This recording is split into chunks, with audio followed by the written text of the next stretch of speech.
Vamos falar sobre essa rejeição ainda da PEC da blindagem? Porque mais cedo o governador aqui de São Paulo, Tarcísio de Freitas, disse que as manifestações da esquerda no último domingo foram um reflexo da insatisfação da população com essa PEC. Por isso eu vou comentar agora esse assunto com a Beatriz Manfredini, direto aqui da capital paulista. Bia, tudo bem? Cadê a Bia? Tá entrando? Oi, apareceu. Boa tarde, Bia. Então, essa fala fica um pouco complexa da gente analisar, né? Tarcísio apoiou, então, as manifestações de domingo, já que foram manifestações de maioria de esquerda, né? O que ele quis dizer com isso, Bia? Bem-vinda. Ele quis dizer, Márcia, que as pessoas estavam insatisfeitas com o texto da PEC e acabaram, então, saindo às ruas. Ele diz que o texto ganhou tons de privilégios. Vou explicar para vocês. Boa tarde para você, Márcia, para o Bruno, para todo mundo que nos acompanha aqui em tempo real. Cheguei até um pouco atrasada no vídeo, porque Tarcísio falou sobre o assunto e outros que a gente vai conversar aqui, ali na região de Embu das Artes, hoje, aqui na região metropolitana da capital, e foi um evento longo e demorado. Então, o Tarcísio foi questionado sobre as manifestações e acabou falando pela primeira vez sobre a PEC da blindagem. Destaco que quando ele deu essa declaração, o Senado Federal ainda não tinha enterrado, não tinha rejeitado o texto, né? Então, ele ainda não tinha essa informação, mas disse, então, que houve ali uma distorção do que deveria ser um texto para proteger parlamentares e figuras políticas de injustiças. Então, que houve essa distorção, causando um descolamento da sociedade. E, de acordo com o Tarcísio, toda vez que há esse distanciamento, esse descolamento, há também protestos. A gente separou um trecho dessa fala para a gente entender melhor. Vamos ouvir. A imunidade formal, material do parlamentar, a imunidade ou a garantia que o parlamentar tem que ter de exercer seu mandato livremente, com independência, se transformou noutra coisa. Quando se transforma noutra coisa e você tem a distorção e a população percebe que está indo para um caminho de privilegiar a impunidade, etc., a população se revolta. Você não pode se desconectar daquilo que as pessoas pensam. Em nenhum momento ele criticou as manifestações da esquerda, entendeu que houve, então, esse distanciamento da população, mas não citou que na manifestação da esquerda também existia ali um pleito contrário ao PL da anistia, né, que foi encabeçado em grande parte pelo governador de São Paulo, Tarcísio de Freitas. Inclusive, nesse evento, tinham alguns deputados, alguns parlamentares, tem uma deputada federal que disse, inclusive, que em Brasília só se fala no nome do governador, no Congresso mais especificamente. Mas então foi dessa forma que Tarcísio viu as manifestações e que vê a PEC da blindagem. Ele acredita que o texto ficou deslocado ali do objetivo principal que deveria ter. Márcia. E ele continua, Bia, acreditando muito no projeto, então, da anistia, ou ele está tirando o pé aos poucos também depois da rejeição da PEC? Olha, sobre a anistia, a gente perguntou para ele nessa coletiva de imprensa sobre esse novo nome que vem sendo usado, principalmente pelo relator Paulinho da Força, PEC da dosimetria, né? PL, perdão, da dosimetria. Tarcísio evitou falar em dosimetria ou citar o relator Paulinho da Força, apesar da gente ter questionado. O que ele disse, continuou chamando o PL de anistia, é que ele acredita que o texto vai gerar uma pacificação no país, algo que ele já vem colocando aí há algum tempo. E ele disse que não acha que esse texto vai perdoar injustamente ou amenizar penalidades desnecessárias para as pessoas. E voltou a defender, inclusive, que o ex-presidente Jair Bolsonaro esteja incluído no texto. A gente também tem um trechinho, vamos acompanhar. O que eu peço é que haja sabedoria, que se pensem nas pessoas que tiveram apenamentos desproporcionais, aquelas pessoas do 8 de janeiro.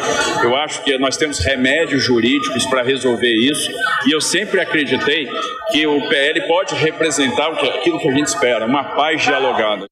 Então ele diz que espera que o PL atinja o ex-presidente Jair Bolsonaro. Não falou ali firmemente que vai continuar articulando em prol do projeto, mas continua então chamando de anistia e continua nessa tecla.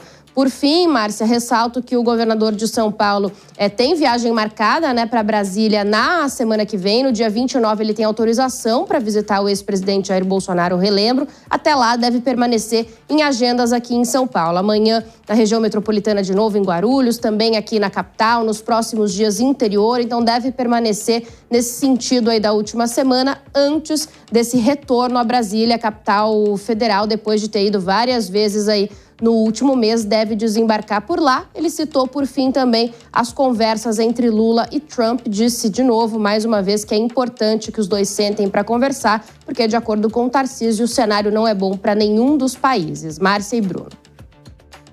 Muito obrigado pelas informações. Essas e outras apurações da Manfredini estão na coluna no nosso site da Jovem Pan. É só acessar, ficar muito bem informado. Qualquer novidade a gente volta a conversar. Obrigado pelas informações. Ainda sobre essa discussão, ontem o relator se reuniu com alguns líderes e com várias bancadas, com a oposição em um auditório na Câmara dos Deputados. E aí, um por um, fez uma fala usando o microfone, fazendo recortes para as redes sociais, até mesmo levando filhos de réus do 8 de janeiro. E várias cobranças diretamente para o relator. Uma insatisfação sobre reunir Aécio Neves e Michel Temer nessa discussão. Nomes que não estiveram nessa discussão da anistia lá no início. Há cerca de 8 meses que isso vem sendo discutido na Câmara dos Deputados. Os parlamentares reafirmaram e deixaram muito claro: rever a condenação, isso é uma autonomia do Supremo Tribunal Federal. O Congresso não revê condenação, não diminui condenação de ninguém. E sim, o Congresso faz a anistia, que é o esquecimento, e que é isso que eles esperam. É isso que o Congresso aceita, que o requerimento de urgência se falava de anistia, não em rever uma condenação. E aí teve um enfrentamento muito duro, olho no olho, apontando o dedo diretamente no relator. Alguns chegaram a falar: eu não vou xingar o senhor, já que as ruas estão xingando e ainda vão xingar. O relator disse ainda, com quem eu conversei, que estavam nesta reunião fechada, que vai visitar alguns dos alvos, dos réus do 8 de janeiro, mas não confirmou até aqui que vai visitar o ex-presidente Jair Messias Bolsonaro. Agora, hoje, o relator, ele também, de acordo com informações com quem eu conversei, avisou aliados do governo e lá, o Palácio do Planalto, que essa revisão da condenação, sim, vai alcançar Jair Bolsonaro. E era o que os governistas não queriam. Então, neste momento, a vida do relator não está nada fácil. Várias críticas, tanto da oposição quanto da ala governista. Na última semana, a gente já havia antecipado aqui que o seguinte: a oposição havia respondido que aquele que assumisse a relatoria, se não seguisse a anistia, seria um suicídio dentro do Congresso Nacional. Márcia Dantas. Agora, Bruno, só para a gente entender, para eu tentar resumir tudo o que você falou. A base da oposição diz: se não for do jeito que a gente quer, anistia plena, geral, com tudo, a gente não quer de jeito nenhum. E aí a base governista já fala: eu posso até pensar em dosimetria, mas não pode incluir Jair Bolsonaro. Aí o que o relator está tentando fazer?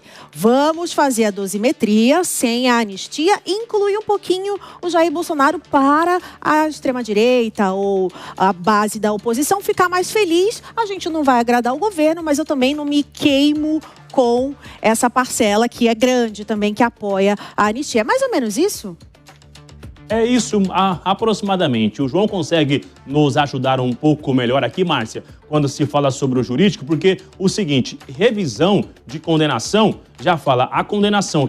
Quem fez a condenação foi o Supremo. Só o Supremo tem essa autonomia de recurso e de rever uma condenação. Não foram os parlamentares que condenaram os réus do 8 de janeiro. Então, somente o STF tem essa autonomia de reduzir essa condenação. O Congresso, seguindo o regimento e a Constituição, fala em anistia. Anistia é o quê? Esquecimento. Mas não tem como também essa revisão da condenação sem alcançar o ex-presidente que foi julgado, que é réu e condenado no mesmo inquérito do 8 de janeiro. Não tem como dividir o inquérito ou dizer esse aqui será revisto e esse aqui não. Ou seja, somente o Supremo Tribunal Federal tem essa autonomia aí. O João, no mundo jurídico, consegue nos orientar um pouco melhor sobre essa divisão de inquérito, sobre alcançar ou não um réu específico, se ele ficaria de fora dessa condenação ou dessa revisão da condenação, melhor dizendo.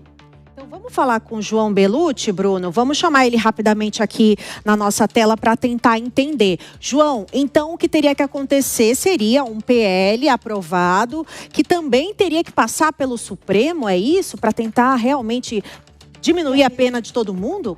Normalmente, o que prevê a legislação não precisaria passar pelo Supremo. É que hoje, em termos políticos, o Supremo é o árbitro de absolutamente tudo, é provocado e não hesita em responder e responde. Mas, em teoria, em termos de condenação, somente o Supremo poderia reverter essas condenações em termos processuais. Ele reverteria, pode ser no próximo ano, quando vai haver novas indicações para membros, pode mudar a corte, e aí alguém entra com algum novo recurso, né, para reaver essa questão do processo e você se discute novamente no Supremo. Mas a questão da anistia, ela é de competência do Congresso e ela pode passar por cima de uma decisão do Congresso, sim. A questão do Jair Bolsonaro é que não teria como fazer uma dosimetria simples, enfim, uma dosimetria que não abrange o Bolsonaro, porque todos eles estão condenados ali nos mesmos crimes, que é a abolição violenta, tentativa de abolição violenta do Estado Democrático de Direito, golpe de Estado, que até a discussão dessa dosimetria é isso, se essas penas uma vai abranger a outra, que no mundo jurídico isso acontece, quando são duas situações muito semelhantes, uma abrange a outra, e nesse caso não está abrangendo. Então, independente de qualquer coisa, o Jair Bolsonaro ele está no bojo. Se for da anistia, ele é isento de tudo. Se for da dosimetria, eles continuarão condenados com a ficha suja, né, com a impossibilidade de recorrer, de disputar eleições, no caso do Bolsonaro, mas com a pena diminuída. E resta saber como será o cumprimento da pena para cada um individualmente. Você acredita mais nessa segunda opção, da redução da pena? A dosimetria, o cenário todo indica a questão da dosimetria. A anistia me parece que foi ficado um pouco de lado. Obrigada, João Belucci.